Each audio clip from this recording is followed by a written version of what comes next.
Connection is a basic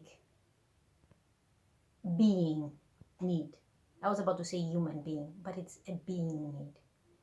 Everyone needs connection. Why? Because on a spiritual level, we are all one, and we are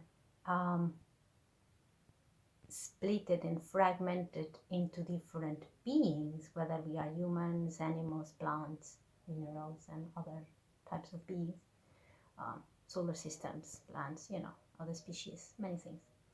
So source can experience itself through a variety of perspectives and existences. But because we are it, we cannot stop being it. And at the same time, we suffer a process of individualization, which we perceive ourselves as separate from our environment, as separate from the other, as separate from what we perceive to be other beings. We rely on connection to establish this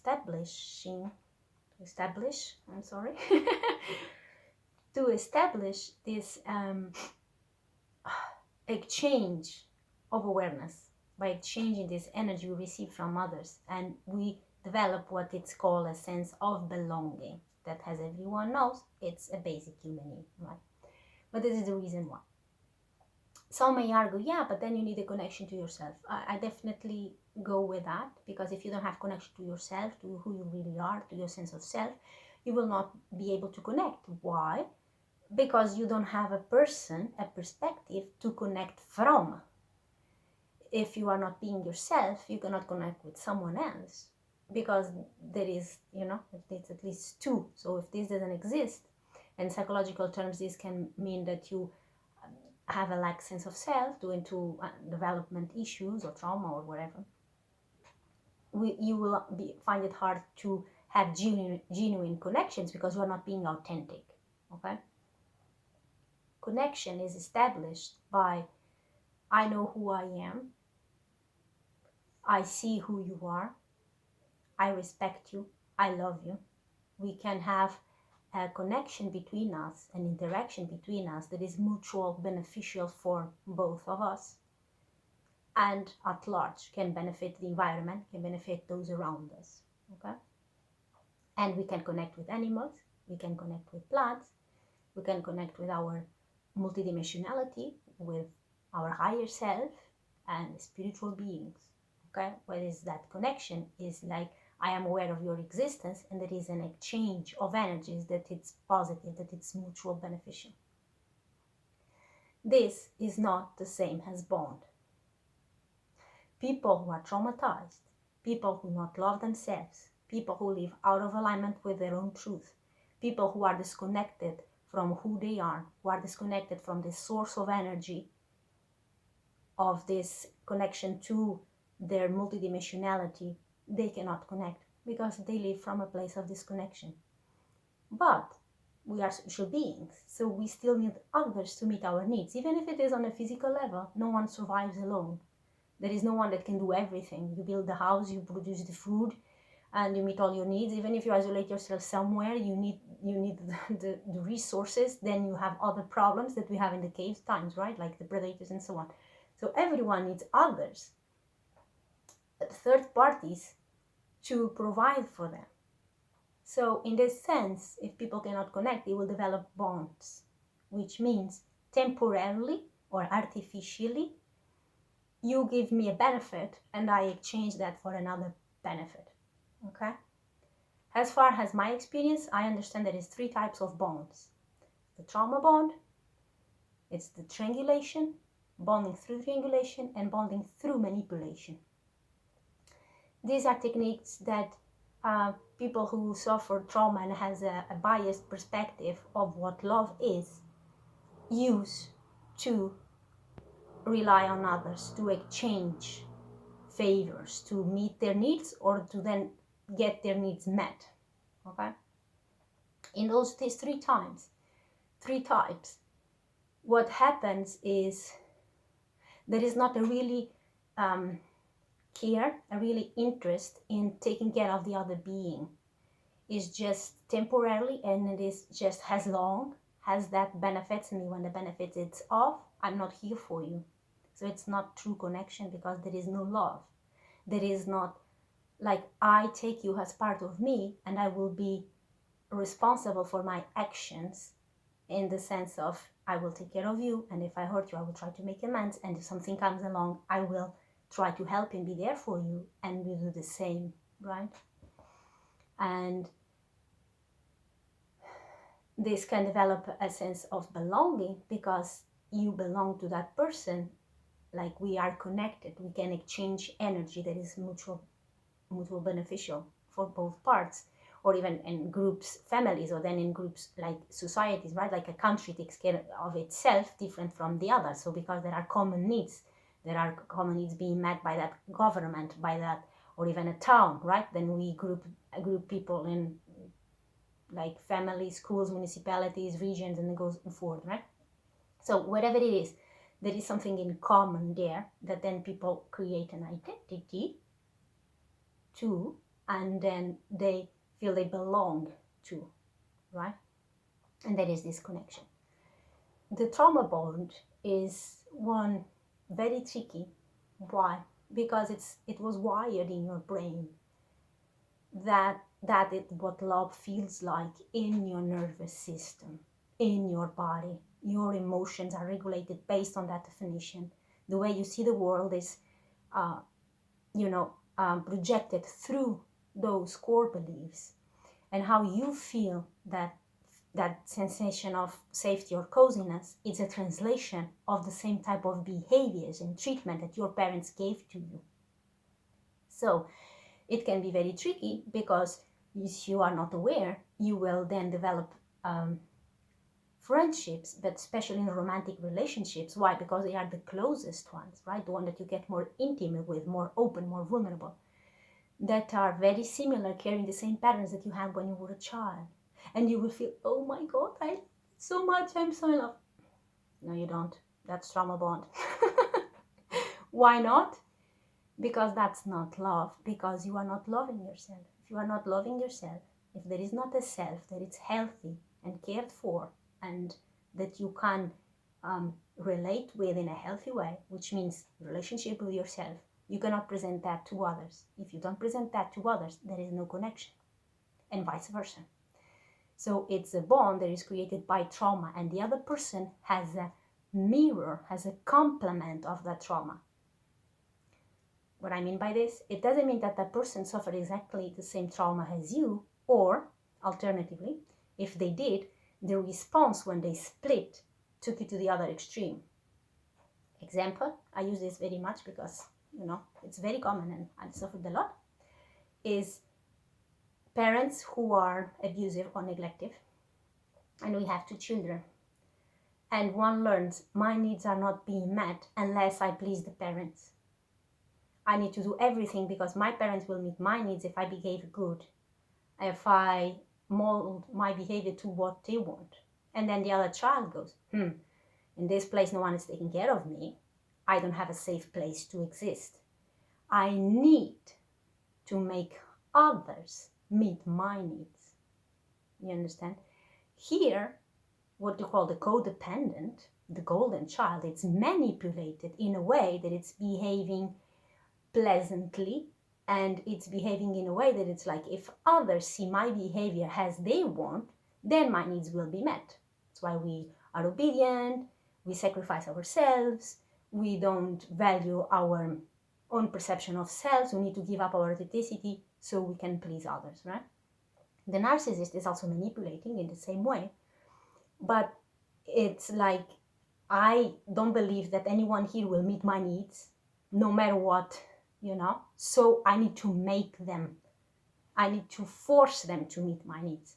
So it will manipulate also, and use their strategies to create a relationship where the needs are met and they feel empowered by the sensation of taking, of manipulating the behavior of others. I'm sorry, I'm repeating here. I don't have fully understanding of this because I lived more this, okay? So I'm sorry. But what I understand about narcissists is it's this. They also suffer trauma, They also don't have their needs met, and they also manipulate. So this is the common. But then the way they respond is different. He is to being aggressive, and he is to being more passive. What happens if you are trauma bond, whether you are one or the other, you will choose the opposite. So it's rarely that two codependents go together, or two narcissists. Like two narcissists, it will be impossible, because it's like, it's just about me, and the other goes, it's just about me. There is no there, right? There is no link there. So the next one is triangulation, and triangulation is used by narcissistic people. Like, woo! What is triangulation? Is like when you have 3 points of access, so 3 people, 3 groups, 3 blah blah. This is a war strategy as well, by the way. And we want to take down the other one. You can see this in school, where, I don't know, Zeza does something to Manuela, and then Leah doesn't like it. So then Zeza and Leah become friends and say, yeah, Manuela is bad. But then they are not bonding, because Zez and Lila get to meet and be friends and share common interests. They are bonding because they have a common enemy. So they are triangulating against Manuel. Same in wars. A country helps the other one to go against the offensive one, so they empower themselves by gathering forces. So they are triangulating to then defeat the country they want to defeat. Not because then maybe they were the best friends before, but because now they have a common enemy. Okay? And this can happen like we want to obtain a goal, so I side with you, and then to get this goal. Okay? But what happens? You say, oh, but is then a partnership? Yeah, it can be a partnership or not, if what brings them together is true intentions, or is just to leverage on the other, and the moment that they can't take, advantage of the other partner, they will do, whether it's a business or not. Or when the thing is dissolved, they already don't care. They don't care about the business, they don't care about the well-being of the person, they don't care about whatever it is, if we're talking about the population of a country or whatever it is. So triangulation is used by narcissists in a way that if you feel isolated, or if you feel alone, or if you want to be manipulated, they I didn't mean that. If you want to be manipulated, if they want to manipulate you, they will do that, and they usually use this from a starting point. For example, a narcissist that wants to target the next prey, they will always start by telling the story how they were victims with the ex. It's the ex-friend or the ex-partner, I don't know. Why? Because this makes automatically the person to say, oh my God, to feel sorry for them. So it's like, if they are vilifying someone together, they are triangulating. So the narcissist knows this technique, and it's also a way of protection. Because then, if the other person says something, they come along and they say, yeah, but they are the bad ones. I already told you the story. And that second, it creates a blindfold that it's like, okay, now if you are the good one in this story because you were the victim, you are the good one in our relationship too. So when things start to go bad, because at some point things start to go bad with a narcissist, why? Because they don't meet other people's needs, they don't acknowledge that when they are wrong, they don't, they manipulate, and then they stress and provoke and cross boundaries. So of course the other person will, feel the consequences of it. But then they can use this cover that I am the victim. I'm already a victim, already a big person, already started our relationship based on this. It's a set point. I was the victim. Will you do the same as the other? It's an unspoken threat. It's a passive way of manipulating already since the beginning, because they already put the scenario where the play will occur. And if they already chose which character they will have, you will need to play the other one. So they already put the scenario and chose the role that they will embody without you knowing.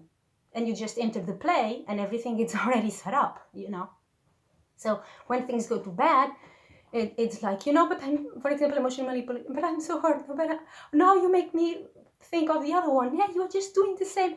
And they start to blame you and to attack you with strategies that they are doing with you, but that they invert the role victim position and make you feel bad about yourself. So I already explained this in the anger video about the guilt tripping. But what it's important here is that this relationship already starts. If you have this, please run. It's the biggest red flag ever. If someone starts a relationship with you based on triangulation, based on someone else was bad to them and they are already the victims and you didn't even start, it's like it stinks from a mile away. Okay. Then the other is born through manipulation, like I just said. For example, that mother that is so dependent or wants to control the children so much that every time that the child wants to go out or do something, they, oh my God, I am so bad. They just happen to be super sick. And then they emotionally manipulate the child because if you, oh yeah, go, I will be alone, doesn't matter, yeah, do like your father did to me, you know. So, I don't know, this type of things. There is like emotional manipulation, manipulating the person, so then they do what they want. And or this can also happen with among friends. They and there is many strategies of manipulation that it's like, you will do what I want because it convenes me, not because it's good for both of us. And you say, oh, but why do I bond with that? Because, like I said in the beginning, it's familiar to you, it's on your nervous system. And probably because if it's not that and you come across someone like this, it's because you're just a good person. If you're a good person, you are already a target. You can already be a supply for someone that it's like this. So maybe you don't enroll in the whole relationship, like takes years, but maybe you can be scammed, for example, or you can be, you know, for a while lied to because you are not expecting that. And then that person manipulated you and you gave your best because you thought it was something there, a coworker or a friend or something that was worth interact with and connect with, and then you were just being manipulated. Okay. So what happens in these dynamics? And this is super important to know. When people are being manipulated or are being bond through this, when comes the challenges, this destroy the bond. Whereas in connection, when comes the challenge, this strengthen the bond. You see? People here, they take care of themselves. They genuinely care about the other person. So when a challenging comes, it's like, I have your back. I will help you with this. You are sad. I am there for you. You need something, or let's do something fun, or I will just give you something out of love. I will buy you a present, or I will help you to find a solution, and the way around. And in these situations, or even if, for example, there is a disagreement, a conflict in a relationship, and I go and I express myself, and then the other person listens, and then we come to a middle point that I understand, you know, what the other person meant, and they helped me to have also, how can I say, this healing about understanding my emotions and integrate them. So this strengthened the bond because I felt heard, the other person felt, can feel, for example, the sensation, she felt safe to open up with me, and we connect over that. So any challenge in a relationship will strengthen the bond if it is a true connection. If it is a challenge in life, I already gave that example. But if they are bonding through this type of things that I explained now, what happens is it will break them apart because they had a common goal or have a common enemy.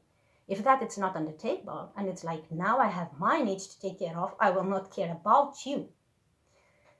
For example, a lie comes to the surface and there was this alliance, you know, in a triangulation, there was this alliance, but then the truth comes to the surface and then they need to take responsibility. Do you think they will stick together and solve the problem? They won't. They will break apart. Why? Because they don't want to take care of the consequences. So they will deflect and flat on the other, and then the other will do the same back to them. And then this was like, yeah, we already don't have a common, because the only thing in the middle was this common need that we will meet. But now this is not possible.